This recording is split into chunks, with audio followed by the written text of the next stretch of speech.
కొత్త ration కార్డులపై CM Revanth Reddy కీలక నిర్ణయం తీసుకున్నాడు. సీఎం రేవంత్ రెడ్డి పౌర సరఫరాల శాఖపై సమీక్ష సభ నిర్వహించారు. తెలంగాణలో రేషన్ కార్డులపై కొత్త రేషన్ కార్డుల జారీకి వెంటనే ఏర్పాట్లు చేయాలని అన్నారు.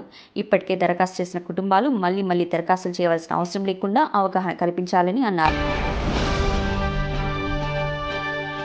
ప్రజలకు ఎలాంటి ఇబ్బందులు కల్పించకూడదని, ఎమ్మెల్సీ ఎన్నికల కోడ్ అమల్లో లేని జిల్లాలో వెంటనే కార్డులు జారీకి చర్యలు తీసుకోవాలి. ఈ మేరకు అధికారులకు ఆదేశాలు జారీ చేయడం జరిగింది. అలాగే రైతన్నలకు రాబోయే రోజులలో పంట పొలాలు ఎండిపోకుండా కార్యాచరణ మొదలుపెట్టాడు. తెలంగాణలోని వివిధ ప్రాజెక్టుల కింద సాగవుతున్న పంటలకు ప్రణాళిక ప్రకారం నీటిని విడుదల చేయాలని సీఎం రేవంత్ రెడ్డి అధికారులను ఆదేశించారు. ఎండలు పెరిగిన కొద్దీ తలెత్తే గడ్డు పరిస్థితులను ముందస్తు అంచనా వేసుకుని పంటలు ఎండిపోకుండా తగిన జాగ్రత్తలు తీసుకోవాలని సూచించారు.